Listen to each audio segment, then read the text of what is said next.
Yo, what's up, guys? So for the month of December, I'm going to be releasing several videos, just kind of sharing my past with you guys, some past stories, right? One of the most fun things to do in Hawaii is, you get you and a couple of friends, wherever you guys like go.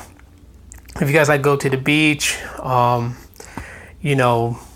someone's house, their backyard, out in the country, Waimanalo area. If you guys like, kick back, drink a little bit, talk story.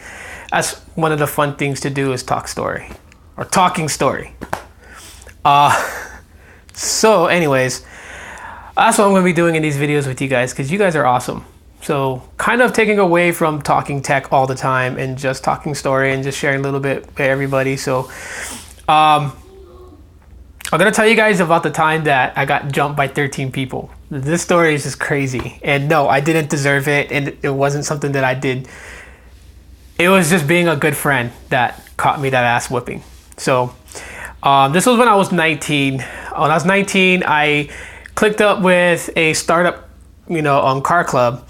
And so, yeah, with this car club, it was startup. There was a couple people in it. Had the leader of the group.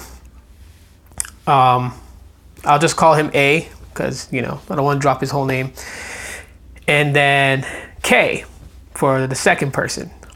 These two guys were like the main dudes of the car club, right? A being the guy that started it, named it, and his girlfriend was more of the business savvy. So she kind of had all the ideas and he was just like the face. But K was like the main supporter and like the dude who was heavy into cars, he was always modifying his car and doing some crazy things to it. And I learned a lot from these guys.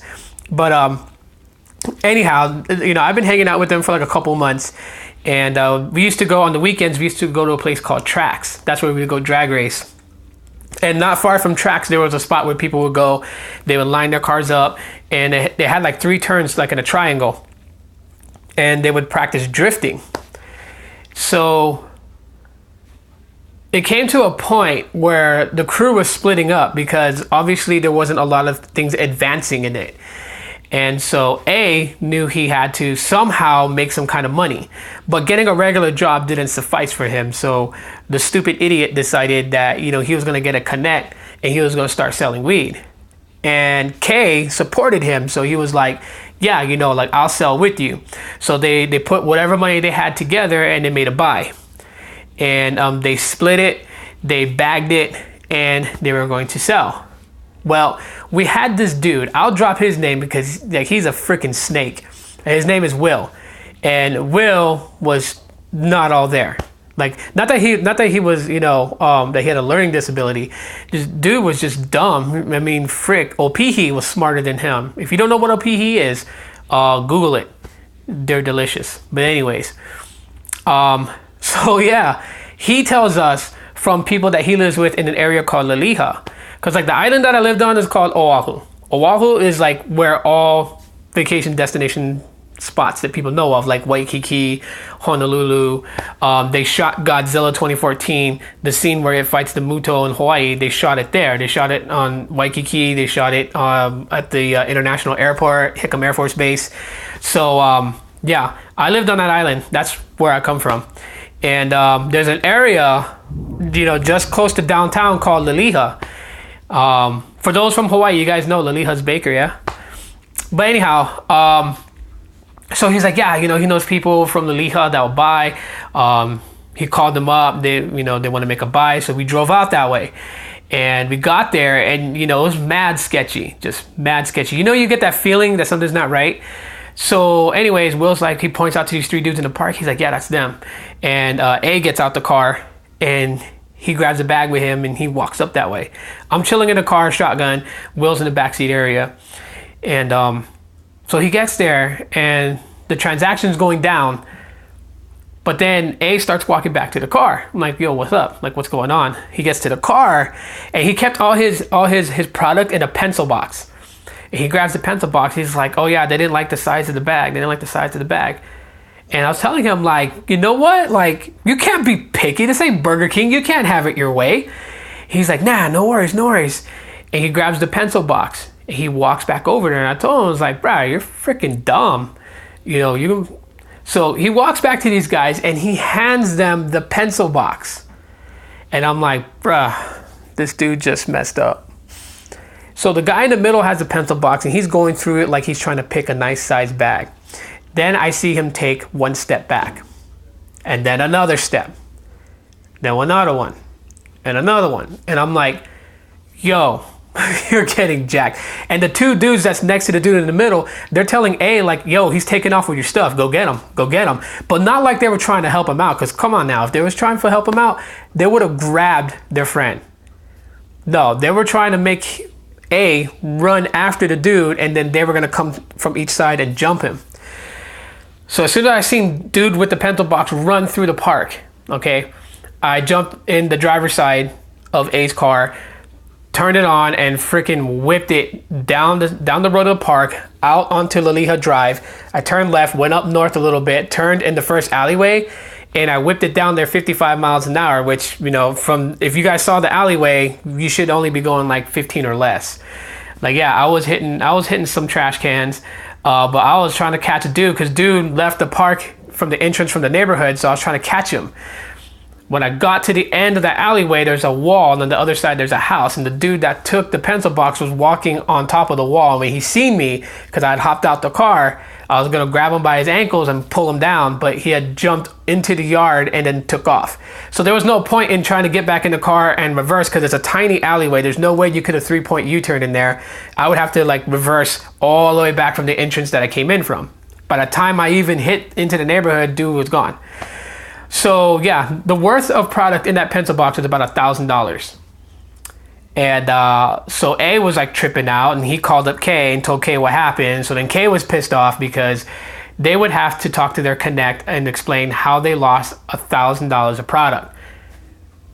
So that evening, I don't know how, but A got a call from a dude in that area who said that he had the pencil box.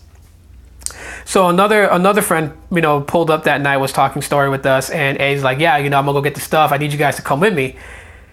And I'm like, I'm the voice of reason. I'm like telling A, like, dude, what person grabs that kind of product, especially in Hawaii, because, you know, people love the chief all the time, and is going to give it back to you? Like, that doesn't make sense. But, you know, A was more worried about his connect than what he was thinking straight with his head. So we drove all the way back to Aloha.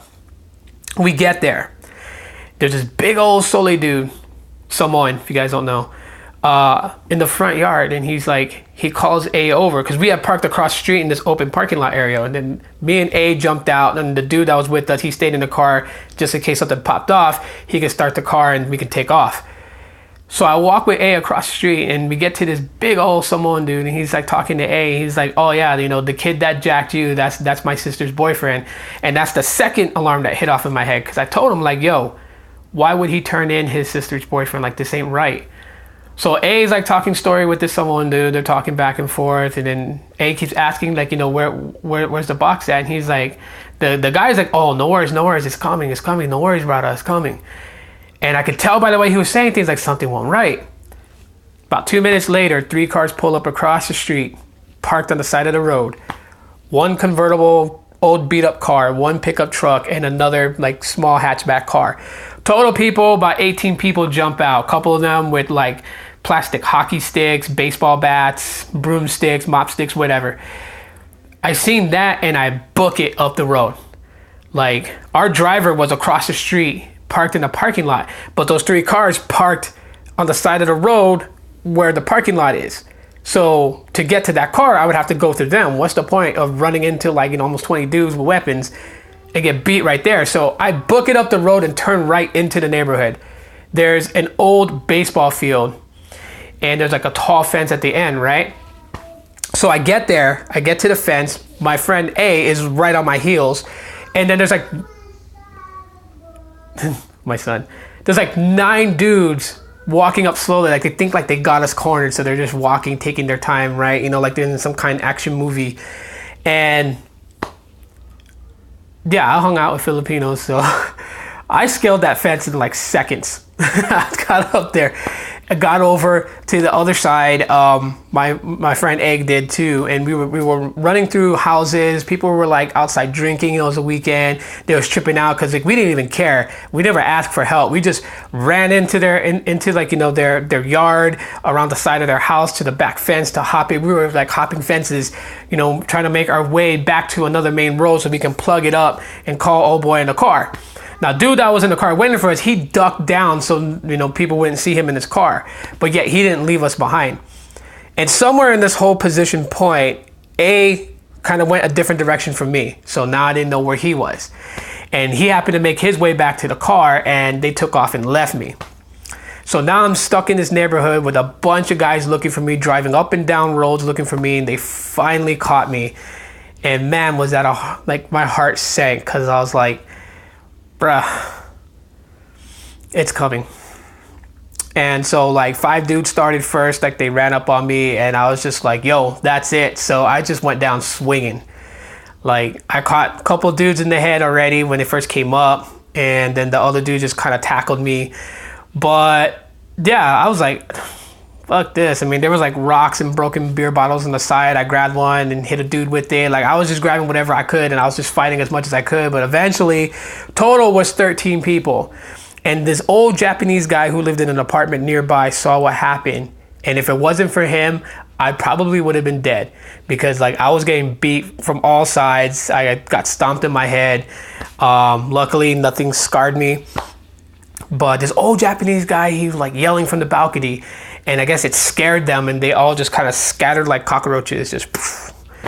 And him and his wife, you know, they were probably like in their 60s, and they came down, they grabbed me. Surprising they can actually lift me, you know, because, you know.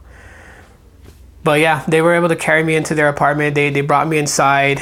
One of my shoes was missing, and yeah, the cops came, and the cop was like trying to ask me questions. I gave him basically just like, some dudes ran up on me. Like I wasn't gonna tell them why we were there, you know. I wasn't trying to get my friends in trouble. I wasn't trying to get myself in trouble. So I was just like, you know, these guys thought they knew me, and they just ran up on me.